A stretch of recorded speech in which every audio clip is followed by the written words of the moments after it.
However, it is not like you have to spend 20 hours exercising to get there. You can really get the vast majority. I would even say 3 to 4 hours per week. But if you want to get to optimize everything, yes, you're probably looking at a little bit more, maybe 5, 6+ hours per week.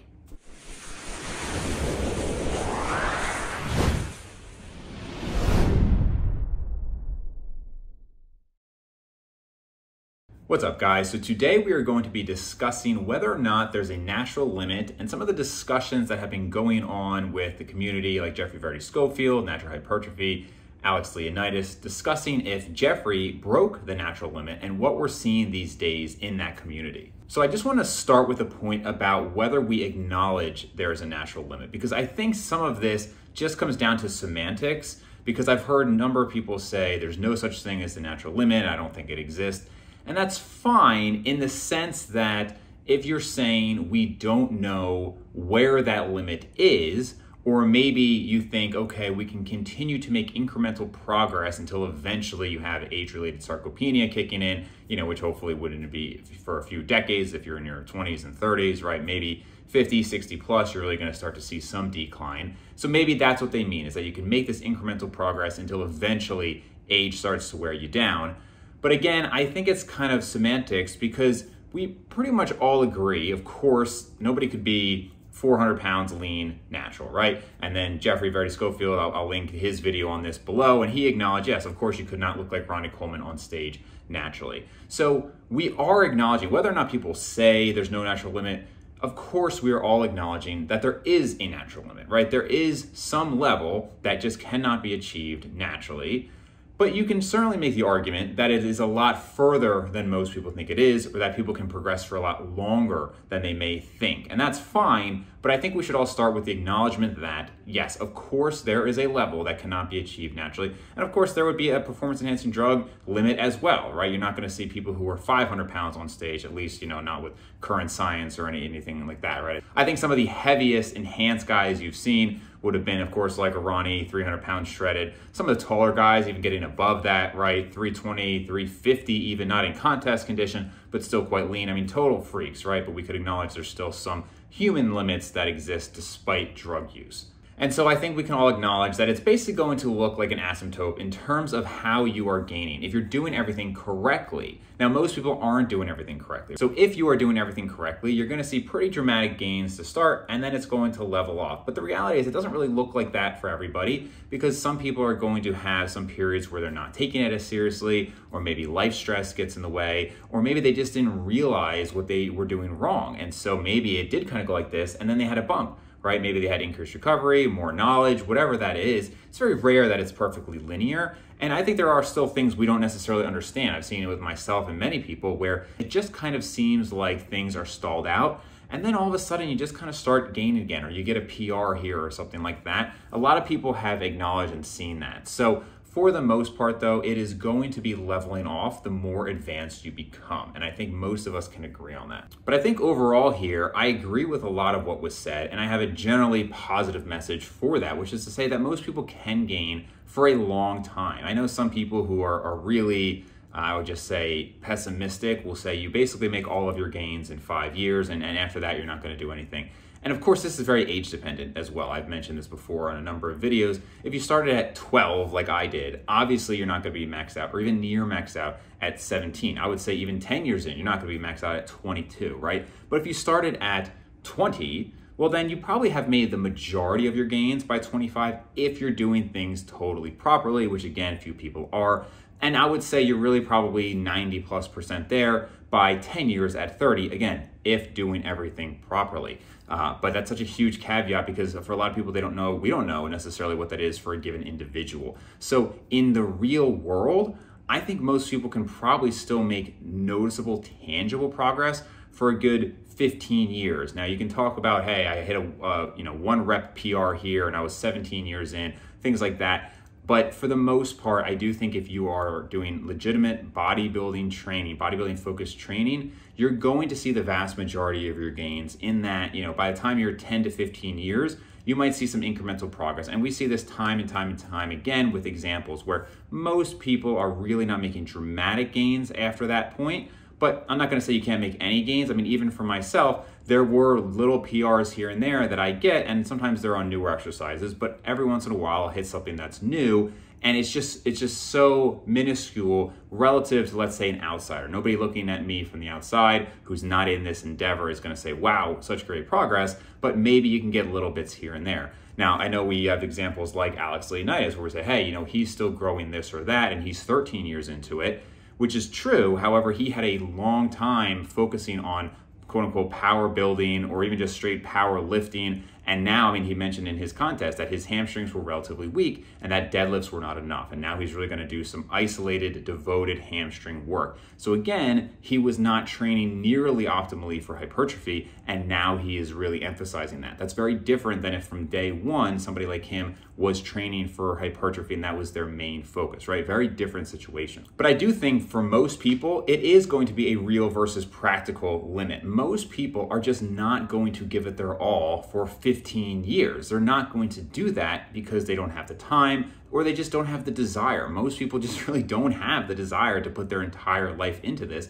And while I don't think you have to put your whole life into this to make fantastic progress, I do think you have to put a substantial amount of your life into this if you want to maximize progress. I truly believe most people can get to probably 90% of their ultimate potential by just putting in 4 to 5 hours per week in the gym and eating consciously with enough protein, generally healthy foods. It does not have to consume your life, and you're gonna get most of the way there. We are very fortunate in this endeavor that that is the case. If you wanted to be the best possible swimmer you could be, or gymnast you could be, or pretty much any sport, you often would have to put in double sessions. If you look at these Olympians, double sessions, 3 hours a day, sometimes more. It is incredibly intensive with their time. We're fortunate in that with bodybuilding, it's not. Yes, it is all encompassing in that, unlike a sport, it's not just the practice time. There's also a huge nutritional component, and you could say it's 24/7.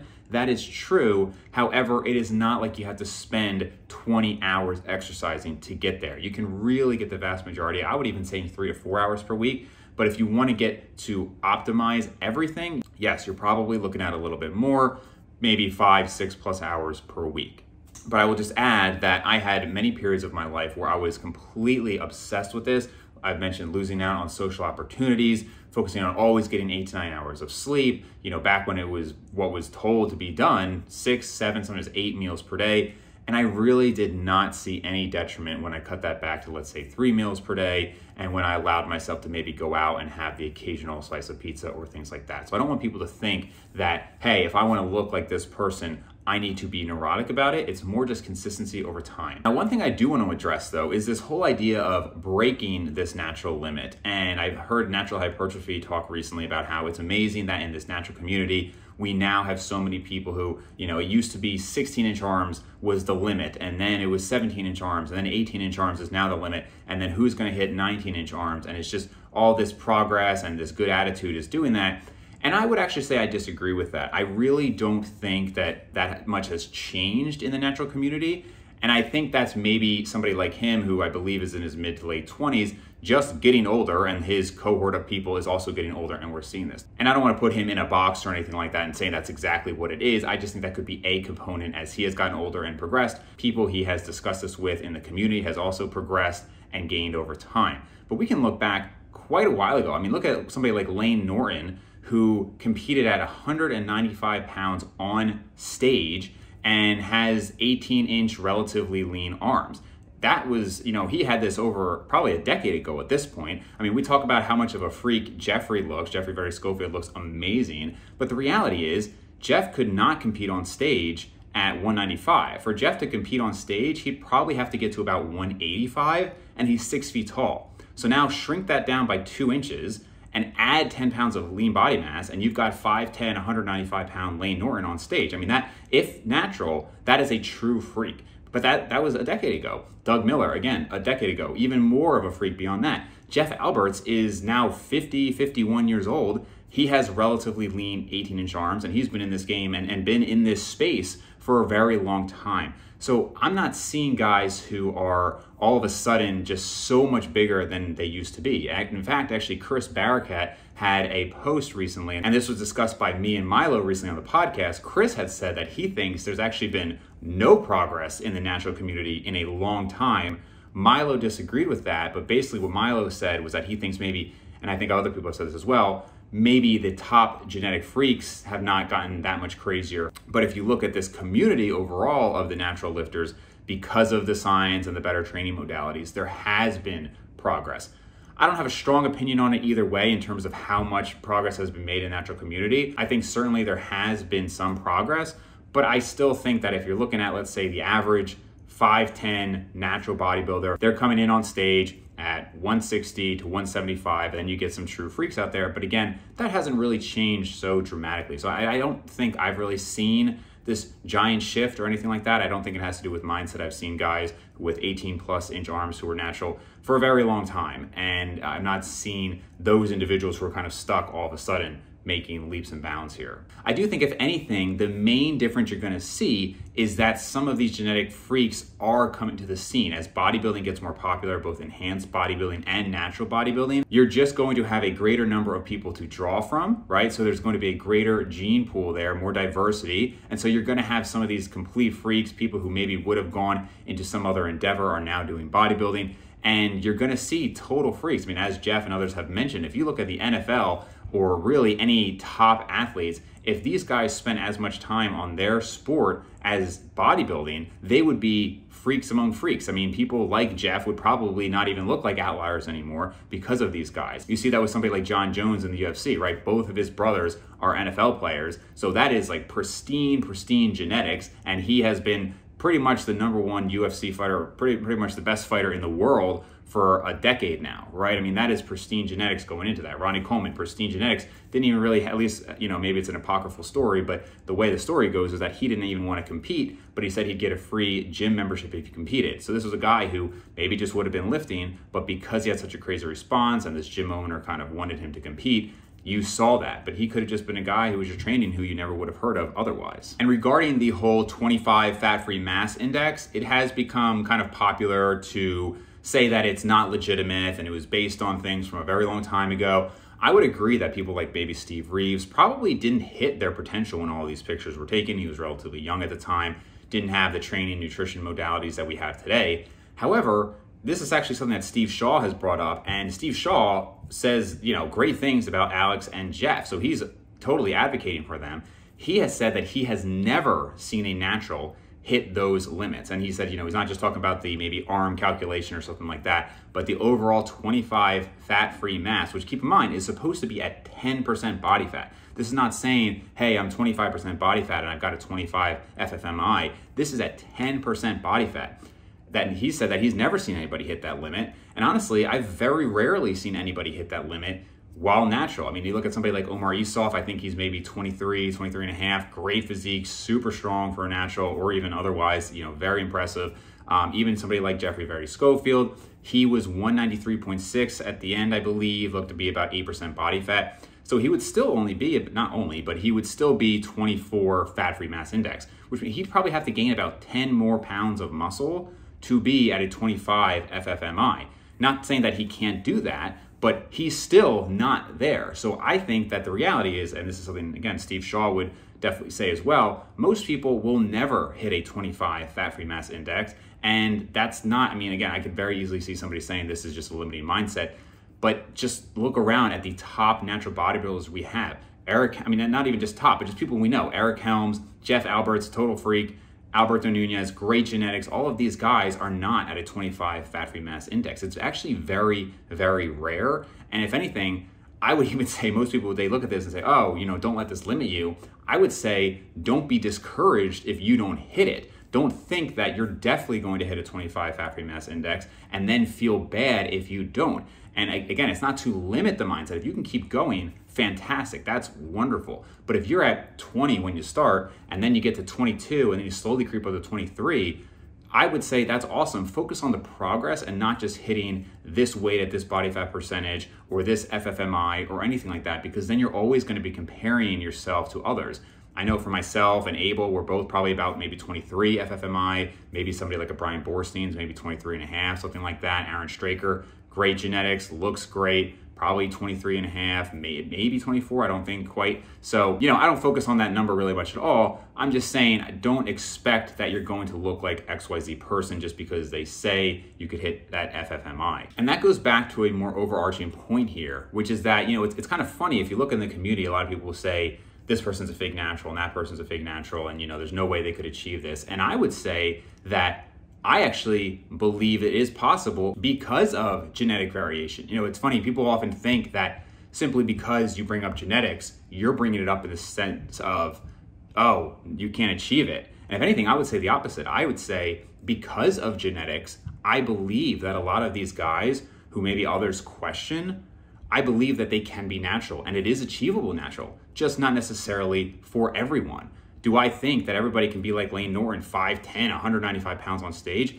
Absolutely not. Almost nobody will be able to do that. That, like, just percentage-wise, that is extremely rare. But I believe it can be done naturally. I believe that Jeffrey is totally natural and looks amazing and has seen amazing progress. I believe all of these guys I've mentioned are natural because I think that there's just a genetic spectrum. And as long as you're doing things consistently and you're putting in a lot of effort for a long time, you're eventually going to get near whatever your limitations are. And a lot of that stuff you can't even change, right? I mean, we've talked about this before with the calves. You look at somebody like Abel and myself, we actually have the same measurements. In fact, right now, my calves are actually a little bit bigger than his, and we're the same height. But because of differences in insertions and limb lengths, he has, I would actually say, standout calves, whereas for me, it's a weak point. That's purely a visual thing. That has nothing to do with the actual muscle mass. You could say this with Jeffrey's triceps, right? He actually has measurably big arms, but then on top of that, he has great structure and a tiny waist, so it looks even more impressive. So there's certain things like structure and insertions and limb lengths and all these other things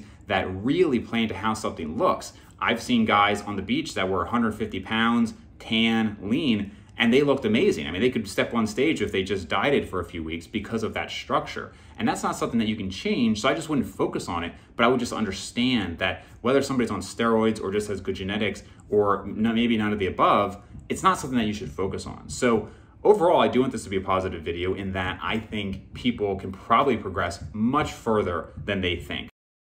I think most people, if they really just grind at this for 10 plus years, they may be surprised by where they can get. But I don't think that that really changes the overall landscape of what is possible naturally. I think when we actually look at the broader picture, we do see that there's some really, really impressive physiques out there naturally, but I wouldn't say that the physiques today blow away the natural physiques from, you know, 10 plus years ago. I mean, look up somebody like Tom Venuto. I had him on early in the podcast. This was a guy who, when I was a teenager, got me into this. Very rarely do we see naturals who look better than Tom Venuto or, again, Doug Miller or Layne Norton or things like that. So I don't think that's really changed too much, but I think you can still look at these guys and see potentially what is possible depending on one's genetics and a lot of other factors. So I would say put everything you have into it, see where you are after 5+ years. At that point, you're gonna have a generally good idea of your genetic response, but there's still probably a lot of untapped potential there, and you may be somebody who just takes longer to get to where you want to be. If you look at my video on genetics, you'll see where I talk about my journey, and because I started so young, it was a good 10+ years before I really even started to slow down, simply because, you know, I started so young, and some people, I think it just takes longer than others. So anyway, guys, that is the video. Let me know what you think on this. Let me know if you think there's a natural limit, if you think you know of anybody who's surpassed this quote unquote limit. And if you like the video, comment down below, and I will see you next time.